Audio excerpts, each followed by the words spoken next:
Hello and welcome back to the show. Now, today we are going to be talking about fitness in midlife. And as we know, in midlife, it can feel like the rules have changed when it comes to your body. You know, you've got less energy, you've got stubborn fat, your workouts don't work out in the way they used to. And today I want to get into a discussion about your genes and how they kind of interact with things like your hormones and your metabolism and much more at this time of life. So I want to get and explore sort of your unique genetic code. Can it really make the difference if we use this to help us in terms of reducing health risks, building strength, getting leaner, and actually be leading a more active life for longer? Well, to help me unpack this today, my guest today is a marketing and commercial lead with over 20 years of experience across high-performing tech in the worlds of fitness, health, SaaS, AI. He's also a certified personal trainer, nutrition coach, and mindfulness teacher. He's an executive with Fitness Genes. And I think for him, being able to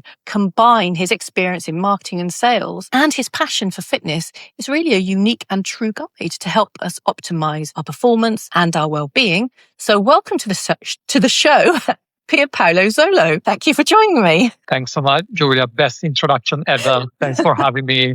As you know, I love this topic. It feels very personal to me because I'm in midlife myself. I think some people take it as destiny and like something that can really we can do anything about it. But actually, I'm passionate about this topic because there is a lot that can be done and lots of changes we can do. Well, this is why I'm so interested in this genes and looking at your genes.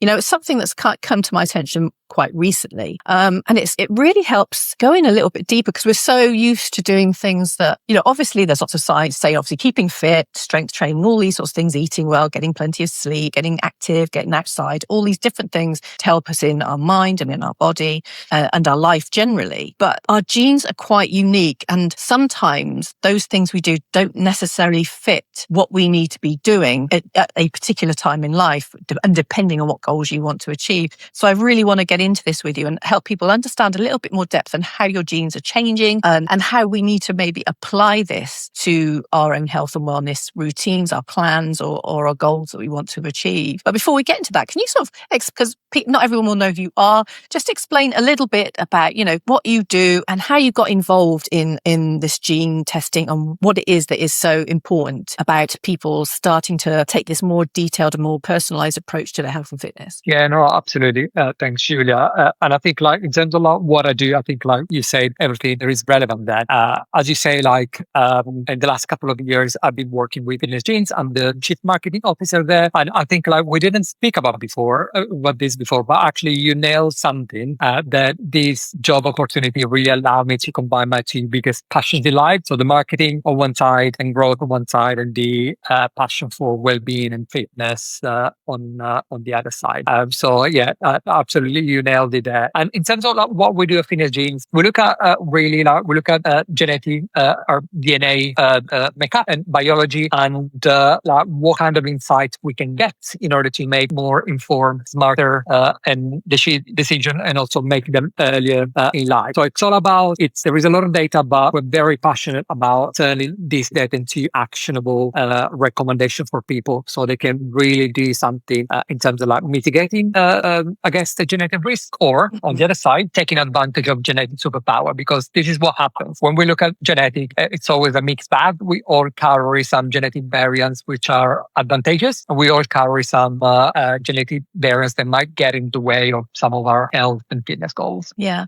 And what was it that sort of got you involved in all of this? Because you have your background in health and fitness. So you've probably gone down a similar route as I did when I became a trainer and coach. So what was it that sort of drew you to this? Is it just the personalization and the in-depth nature of it? I think because I've been there myself as a coach and as a trainer, I saw a couple of things really in terms of pain points and challenges. One was definitely the programming for me. Mm-hmm. I had great mentors, I had great training. However, I always struggled when it came to build a program for a client. there are some high-level guidelines if you're training for strength. Like these are the guidelines and the number of sets and number of sets and how to best structure the training. But what really excited me about fitness genes is in the NFSC, you can really be like build something that is absolutely tailored and relevant to the individual in terms of like the train structure. So number of workouts on a weekly basis, number of sets and number of reps, but also beyond that, even looking at things like what was the best like rest period in between sets. You should be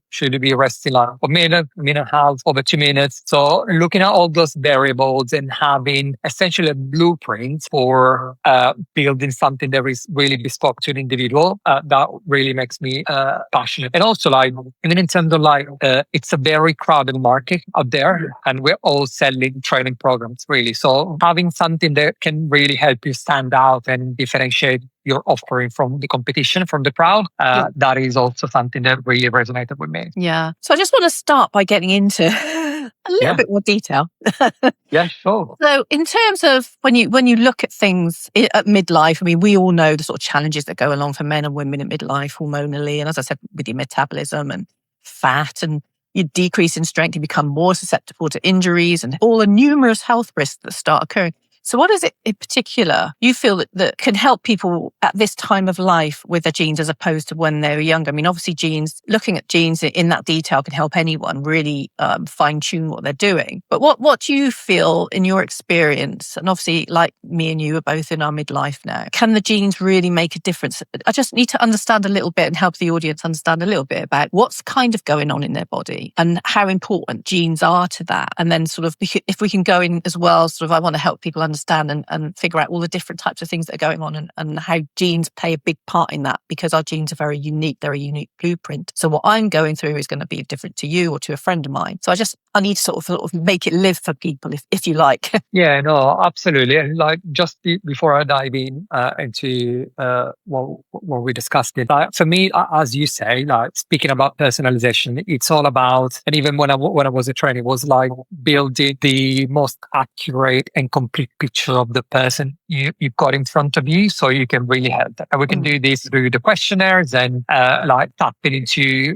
lots of data. Now, like, I mean, we're all wearing wearables and whatever is rings and bracelet and watches and that kind of stuff. So we really have multiple data points. Actually, sometimes maybe too many data points that becomes overwhelming and they don't really help you to make decisions. But for me, it's about building that complete picture of the person you've got in front of you. And as you say, like, obviously, when we talk about genetic DNA makeup and biology, that is one very, very important piece of the puzzle. And especially in the context of like midlife, which is not from my perspective about getting older, but it's about biological signals shifting. And as I say, like hormones, recovery, metabolism, and muscle responsiveness change. Yeah. So genetically doesn't determine your destiny. This is what the message that we really want to convey at Fitness Genes, because we want people to feel empowered that they can do something about it, because your lifestyle massively affects how your genetics is expressed. So genetic doesn't, as I say, doesn't determine your destiny, but it shows you where you may be more vulnerable in terms of genetic predisposition, as we discussed earlier, where you have some natural advantages and what we call them genetic superpowers, and most importantly, how you can act earlier and smarter when you get to that period of your life. So the real value is really turning data into personalized action. Yeah. And in terms of like going to into more the details, really, like you and I were chatting about it. Obviously, everything that touches hormone health is relevant in the context of like someone's fitness, someone's well-being, and someone's performance in the context of working out and fitness, really.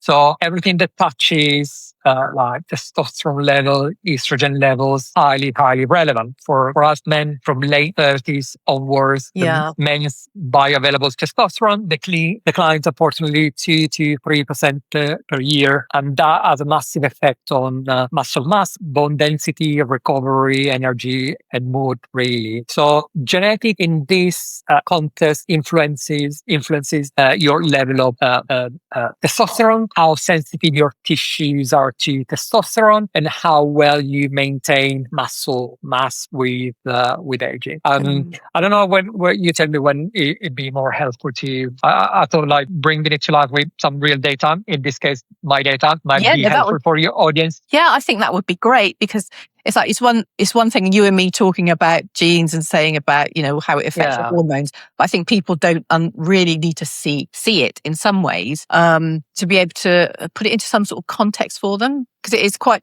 you know, most of us normal folk don't really fully understand genes, and it's like you were saying earlier, you know, our genes sort of create our template, if you like, our traits, our characteristics, but then our environment can change whether they work for us or against us. So I think if people can see actually in real time how that works, that would be great. Absolutely. Fantastic.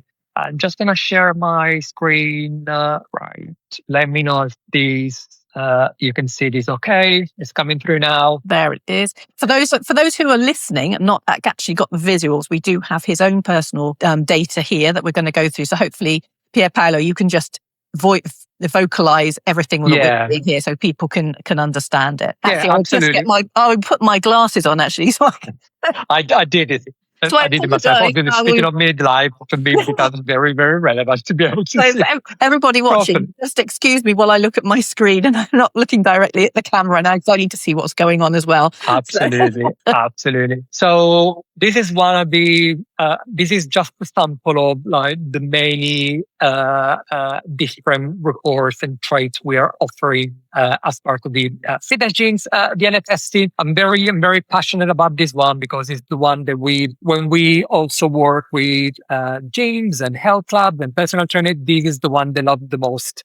For the reason I was mentioning earlier, really, in terms of being able to understand how like client, person in front of you responds uniquely to strength training, how their biology responds to endurance training, and based on all these data inputs, how we can best structure someone training really. So really giving a blueprint for training. And like for example, like obviously we look at training response, training structure. We also look in the context of like performance and fitness and well-being. We also look at, as we just discussed, things like hormone health, things like sarcopenia, which is like loss of muscle mass with aging, and obviously risk of osteoporosis. And I was just actually looking at it says about estrogen production, and it's interesting to read there, because obviously as women, as we're getting older, we have a decrease in estrogen, and it says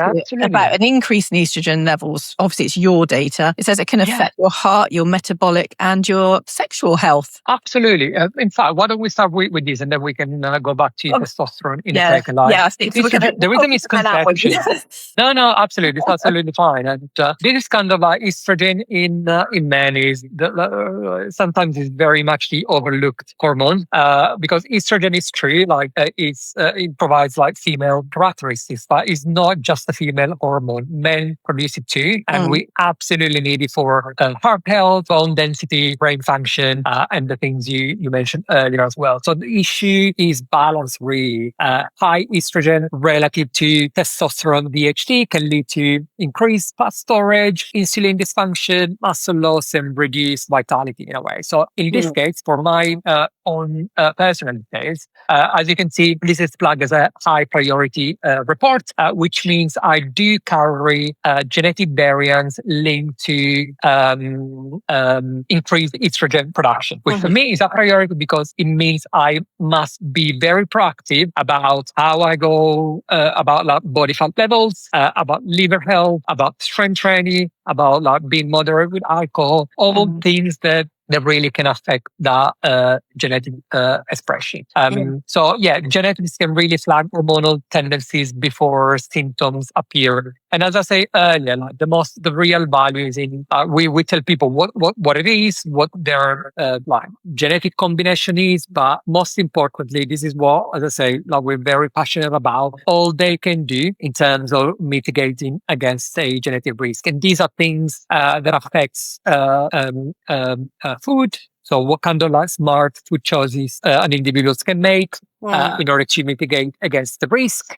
In this case, like eating more mushrooms, shiitake, portobello, baby button can really help me with this critical high production of estrogen. Things like lime and squeezed lemon, they've been like scientifically proven to be very helpful in this context as well. So anything an individual can do in terms of like nutrition, supplementation, movement, and lifestyle changes in order to mitigate against the risk. So it's all about the actions and what you can do, really. Yeah, because it does go into an awful lot of detail. Just those brief few pages you showed me. I mean, you're looking at things like your mitochondria, which is all about energy. So that can affect things like your endurance and things like that.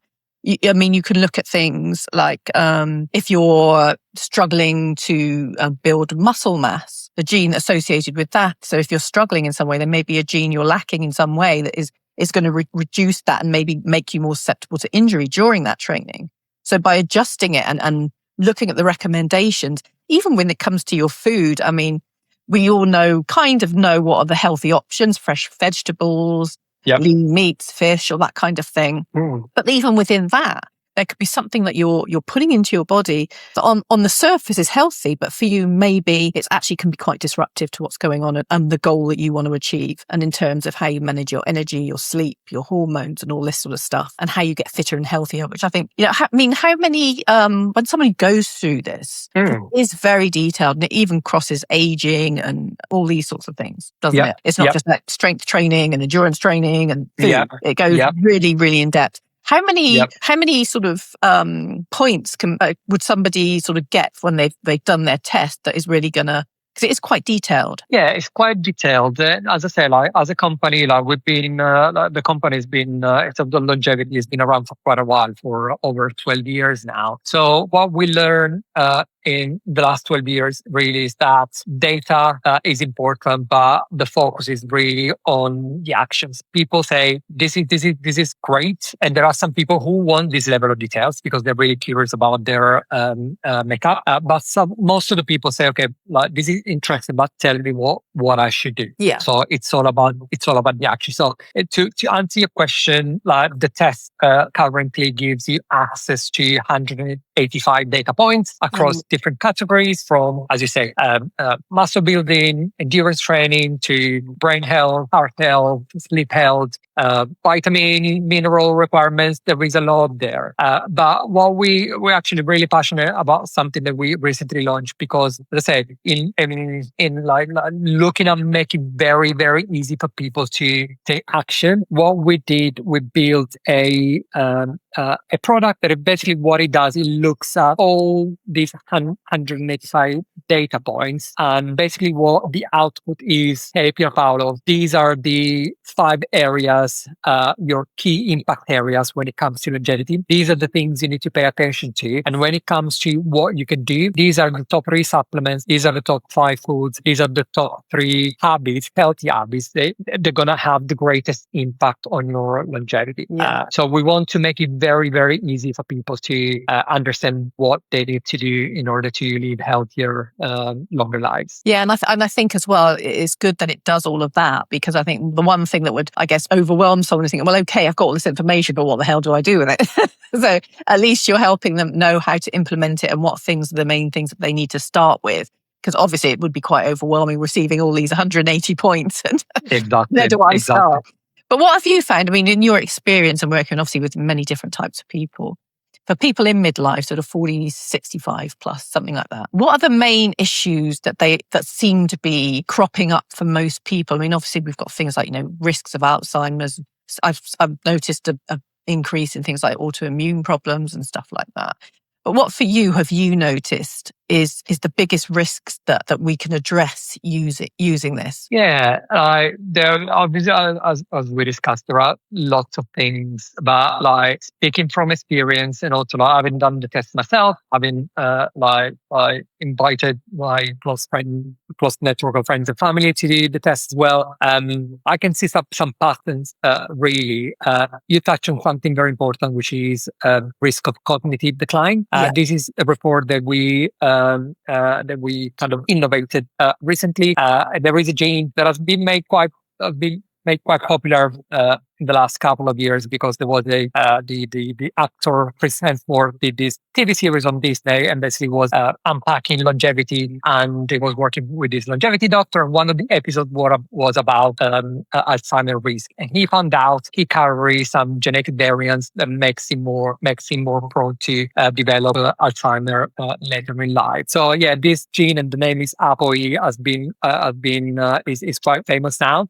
So that is definitely a consideration. Looking at things like that can affect someone cognitive decline later in life, and it primarily all like in very very simple terms. And disclaimer: I'm not a doctor, but it all comes down to risk of inflammation. So what can an individual do to reduce inflammation? From supplements like omega-3, curcumin, with piperine. So anything you can do in terms of like foods that you can prefer to lower inflammation. Obviously, like exercise and movement, absolutely vital. So that is definitely a concern and something people are very much interested in as they approach their midlife. The other thing that probably is less front of mind, but from my perspective, has a massive impact is hormone health. We just discussed estrogen. We touched on testosterone. The other one is cortisol, and looking at cortisol in the context of how you react to stress. Yeah, cortisol is a big one. You hear a lot of. It's a big one. It's a big one, especially these days, and it's being demonized and say like, but actually like it's all about like balance and like movement and dance of cortisol throughout the day. So you need it in the morning, but then you need it to go down in the evening as you approach bedtime. So hormone health is definitely an important one, and that is where really not only age but the way we live, our lifestyle really affects how hormone health is expressed. In terms of like, if we drink a lot of alcohol, if we don't sleep well, that is a massive effect in terms of producing level of testosterone and estrogen and so on. The other area from my perspective is really like understanding your biology in terms of recovery, in terms of like preserving your muscle mass. There are lots of things that a lot of like interesting things that you can uncover, unpack through the test. For example, there is one gene that is called actin-3 that is very popular in the fitness space. They tested a lot of like powerlifters, sprinters, Olympians. They all do carry a specific combination of these genes, and that basically what this gene does, it calls for a protein. In very, very simple term, this protein, what it does, which is in your fast twitch muscle fibers. But what this protein does makes your muscle prone to explosive power movement. One, two, helps protect your muscle from muscle damage. You were touching on muscle damage and inflammation post-exercise. These being very much front of mind because as we approach midlife, we were leaning more towards intensity in our early life. Then it's all about recovery and finding the right balance between intensity and recovery. So risk of muscle damage, inflammation post-exercise, absolutely key. The other thing in the context of endurance training is genetic predisposition that some people making them a little bit more prone to higher resting heart rate and lower heart rate variability. Now everyone is talking about HRV these days. They say it's the key metric for recovery. In the context of like aging and approaching midlife and how we recover after a very intense session, that becomes very, very important. Yeah. It's interesting you talked there about athletes and athletic performance as well, because, obviously athletes coming from in their younger years, they come from a very, high intensity training. They may carry with them injuries. And then as they get into their midlife, how those injuries can then start, with the natural aging process can actually sometimes maybe be exacerbated and how they manage that. But also I've noticed there's a lot more people who are getting older who actually sort of, now they may have a bit more time, they start doing more, taking part in sports and competitive sports as well. I've had a number of clients, they do, marathons, triathlons, all these kinds of things, cycle races, they're quite competitive. So it's actually as well as it's a way to take proactive action against potential minor problems and injuries and little niggles that can crop up. Obviously you can't prevent an actual catastrophic Yep. injury. Yep. Those little things that can really hold you back. And like I say, as you become older, you become more susceptible to these things. But also from like a professional athlete's perspective, it's great for when they're actually in that professional career. Also, it's something that you can really take and fine tune your training if you wish to continue. Because we know that athletes, research has shown, and I've mentioned this many times, athletes who continue their training at post-career actually have a much better aging experience. So this is something that's really going to be a game changer for them in terms of being able to prolong that activity and remain pretty competitive, I would think. Yeah, no, absolutely. And I'm really passionate about this topic as well because we've been working very closely with an Italian football team recently. And then, obviously, as you very rightly saying, like the key was understanding how we can get incremental gains because these guys, as I see, they do already all the right things that they should be doing. They sleep well, they eat well, they're well fed, and they have a healthy lifestyle and so on. So from their perspective, it's all about, okay, what can give us these incremental gains that make a massive difference in terms of their performance. So when we were working with their coaching team, it was obviously that was absolutely fascinating for them to uncover in terms of, especially there was a lot of attention to recovery, soft tissue, injury risk, and that kind of stuff. But actually, apologies, there is an ambulance. But actually, the lots of these football players were really like grateful, and I would say like these are things that probably they're not relevant to me because some of them are very, very young right now. But this information is absolutely vital for me as I'm going to be aging, like in terms of like risk of osteoporosis, risk of developing some like cognitive decline and that kind of stuff. So yeah, they really treasure not only what can help me right now in terms of performance today with my football club, but also what can be beneficial to me later in life, and they took it with the right maturity. So you can actually think way ahead, which is amazing. Because I think if you could take action while you're young, it really prevents a lot of things. Yeah, you struggle. I wish I had taken the test. I wish we'd had it. I wish we had it. When I was like in my teens and 20s. There we go. Better late than never, right? Absolutely. So we've talked a little bit about fitness and being an athlete, an older athlete even, and how this is beneficial. But if we think as well for your average person, the normal day-to-day stresses of life, but also maybe in you were an executive, you know what it's like to be an executive, high-pressured environment, an entrepreneurial high-pressured environment. Yeah. Let's just go over that a little bit for those who maybe are not thinking, well, I don't want to run a marathon and I do my little workouts here and there, but where I'm really struggling is in my day-to-day life. How would that, what sort of things could potentially pick up and how would that help someone in that situation? Yeah, absolutely.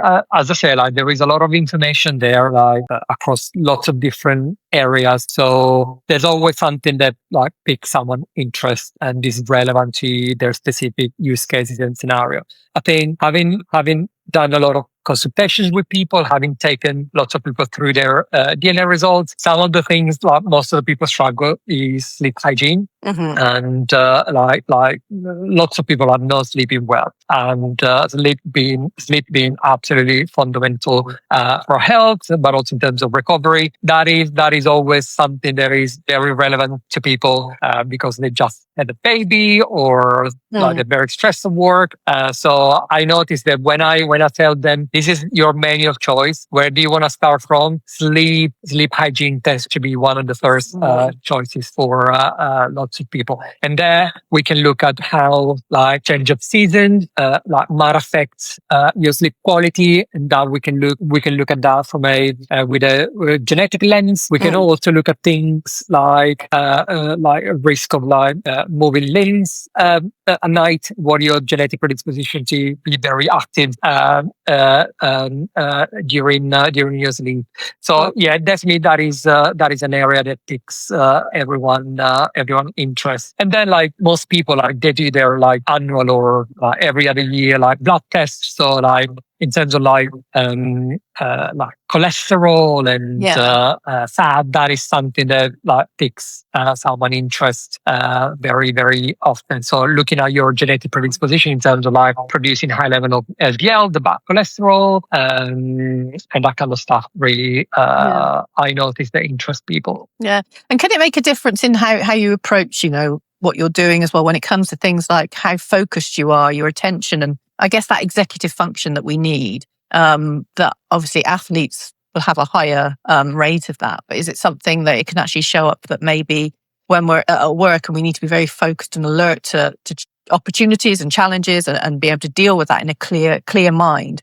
Can our genes actually be affecting our ability to do that as well? Yeah, absolutely. This is an area where, there is a lot of interest these days. So it's an area that we do cover. We have 5, 6 traits and reports within the brain health category, but we're looking at expanding and broadening the reach of that category because, as I said, there is a lot of interest. A couple of things we look into. One is cortisol and like cortisol regulation in the context of two things really. How, if someone is genetically predisposed to become more stressed on one side, on the other side, once they get stressed, how long that response to stress is.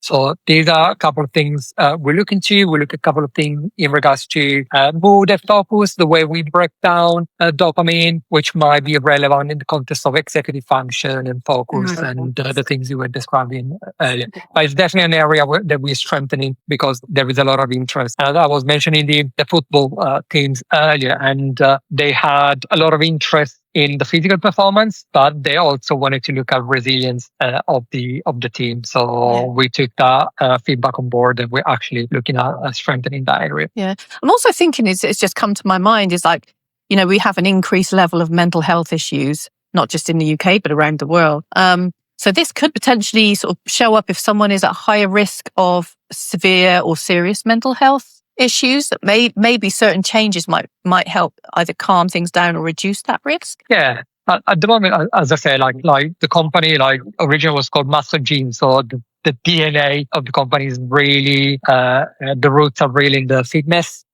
space. So that's the area which is the strongest. I know you can do tests these days to assess and look into more details. We don't specifically look at right now those specific traits and report, which might be relevant for depression and anxiety. As I say, we touch on a couple of things like cortisol and stress, and we touch even things how caffeine might make you more prone genetically to develop anxiety, insomnia, for example. And actually, when you were saying what pick people interest, caffeine is definitely up there. And I forgot to mention because most people drink coffee. So when they say, "Oh, let me see if how I respond to caffeine consumption," that is something that makes people very, very curious. Yeah, because I was going to say maybe having that distinction so people understand what fitness genes does with your genes in regards to your health and fitness, as opposed to other types of gene testing where it's more of a diagnostic, would you say? Exactly that. Yeah. Okay, so it's slightly different. But this is purely for if you're looking to optimize your health, your well-being, and prevent certain issues that come along with all of that and with aging, etc. 100%. Yeah.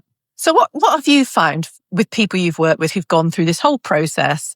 And they've changed their routines, they've changed how they approach their health and what fitness, etc. What have been some of the transformations people have seen from it, the benefits of the transformations that people have really been really excited about and surprised at? Yeah, absolutely. And again, these is in terms of the impact we're making, this is something we are also very passionate about. And we did do a study research within Innovate UK a number of years ago, and we've been following people for a number of months. And at top of my head, I cannot remember the exact data. I can follow up with those if you want to put them in the show notes. But essentially what we noticed that, first of all, people following the recommendations, we make them more active. That I actually remember, I think there was a 310% increase of activity level on a weekly basis. So people get off the couch and start moving. And that is absolutely fantastic to witness and see. The other couple of things we'll be looking at is obviously reducing body fat percentage. So that is one measure. It's a big one. It's a big one. Top of my head, what we show that people reduce the body fat percentage of 2 percentage points. Top of my head, which is significant. If you can go from 12 to 10% body fat percentage, that is a massive change. We also look at increase of lean muscle mass over the period, and then we also look at we look at longevity. And when we say longevity, we look at like biomarker like blood glucose and LDL cholesterol and that kind of stuff. So like a mini blood panel indicating longevity. And I think, if I'm not mistaken, over 80% of the population we've been following. So improvements in their readouts for these biomarkers, which is, again, really, really great to see. Yeah, that's amazing. That's huge. We're really proud. We're really proud of this data. Absolutely. And obviously the technology is growing and improving as you go along, because you get more knowledge, don't you? So it's going to get just 100%. much, much better from here on, which is fantastic. So if you were to give people, say, 100%. your top tips for starting down this path and things that they need to be looking out for, what would they be? Sorry, you broke up a little. Did I break? Can you say that again? Yeah. Okay, so we'd say that again. Yeah, and I'm just saying that if you could give someone your top tips, if they would decide to want to go down this route, what sort of things they need to be looking out for, and what kind of things that you think would be the top tips to help them ease their way into this and get started? Yeah, absolutely. From my perspective, like going back to where we started, is my invitation to people would be like not in an overwhelming way, but like in terms of the fundamentals, in terms of like getting to know your body and biology, get those foundations right. So obviously, like looking at genetic predisposition from my perspective is absolutely key to build that knowledge. So yeah, I would invite people, if they're interested, to like wanting to learn more about their genetic makeup and what they can do to mitigate against the risk, or as we say, taking advantage of genetic superpower. The other thing that I would say, and probably I'd say, like, if genetically looks up predisposition, then blood testing looks at what's happening right now, moment in time picture. So genetic gives you blueprints and can signpost you. And then off the back of that, I would invite people to take blood tests or go for other scans. I'll give you a very, very practical example. Off the back of the test, and it was in the report I shared earlier with you. One of my high priority red flag reports was around osteoporosis, so risk of low bone mineral density with aging. And actually, off the back of that, because I had some family history, my mom already developed osteoporosis. I went for a scan, and I was diagnosed already with osteoporosis. And for me, that's the real value, really. If I didn't do this test, I wouldn't have thought, let me investigate into my bone health at this stage of my life. But because of the test, I've done it. I'm so grateful, because now for me, it's all about the action. It's about specific strength training routine, high impact, that can help me prevent osteoporosis and reverse osteoporosis, but also like supplements like collagen and obviously like vitamin D, very, very important. But also like food. I know like some people are not fans, but sardines being very, very powerful in terms of like containing lots of calcium, lots of vitamin D. So also in terms of like how I build my diet in order to, again, take actions that mitigate against that risk. So I'd say getting to know your body as much as you can, avoiding information overload. But for me, testing is definitely important. Important looking at, okay, this is your blueprint, genetic predisposition, and then off the back of that, signposting, maybe it's best that you do like a hormone profile. Maybe it's best that you look at your cholesterol. Maybe it's best that you look at, you go for a DEXA scan if you got risk of low bone mineral density. So yeah, like genetic testing could be the starting point. And as I say, like not in an overwhelming way, but probably for me it's too many, because I got 3 wearables at the moment, and for me it's becoming too much. What do I do with all this information?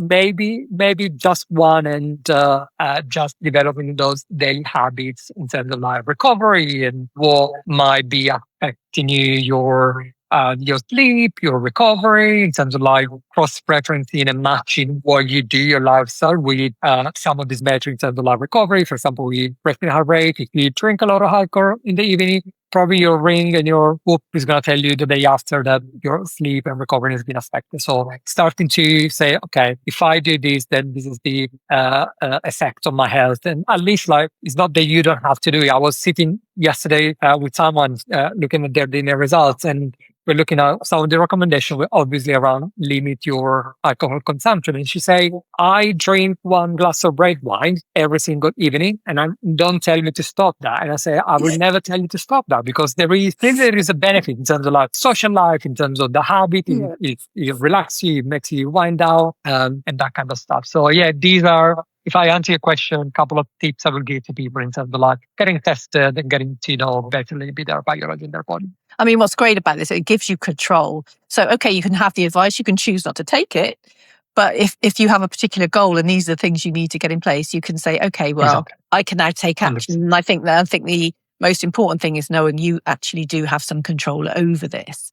I think too often it's like you touched on osteoporosis earlier, and obviously for women, this can be a big issue.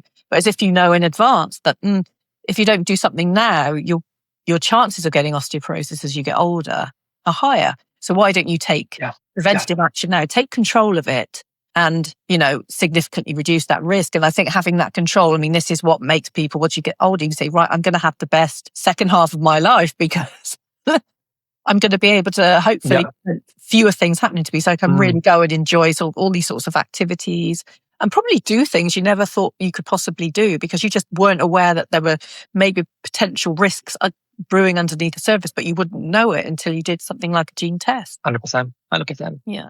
Look, Pierpaolo, this has been an absolutely really fascinating discussion. I know that everyone is going to have learned a lot more, and I really want it to open up people's minds to doing this because it isn't super expensive. It's very easy, affordable and cost-effective way of doing this. It's not thousands of pounds or anything like that. So you don't have to worry about that. It's something that is affordable for you to do. And it can make such a huge difference to your health and fitness moving forward and your performance in whether it's in sport, in life, or whatever it is you want to do.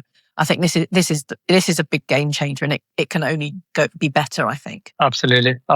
Very passionate about that. And so if people want to sort of look into fitness genes and how they can get hold of a test, where can they actually go? Yeah, absolutely. I would invite them to go to fitnessgenes.com and look around. There is a lot about the science. There is a lot about like testimonial and case studies. We've been traveling around the world, interviewing people and understanding a little bit better with them what was the effect and the impact of not only taking the test, but most importantly, putting in place those plans and taking action, really. And then like social media or Instagram, there is a lot of great content there from our science team. So if someone is not ready to commit as of yet, but they want to start following us and see what kind of content we produce and what is behind the scenes, that is also a way people can engage with Fitness Genes. Brilliant. And indeed, if you do want to go and get yourself a test, you can use my code Julia20 and get a discount as well. So Exactly. There you go. I was going to let you. I didn't want to steal this in. I wanted you to say so. Yeah, exactly. 100%. Oh, look, thank you so much, Pierpaolo. It has been absolutely wonderful speaking to you. Thank you for taking your time out of your busy schedule to come on the show and share all this knowledge. It's gonna be go a long way to helping people, I do believe. You're very welcome. Until next time. Yeah, thank you, everybody. Thanks again to Pierpaolo, and thank you for joining us. And if you have any questions, just send us over a message and we'll do our best to answer them for you. But for now, I'd like to say thank you once again, and we'll see you next time here on Unleash Your Inner Athlete.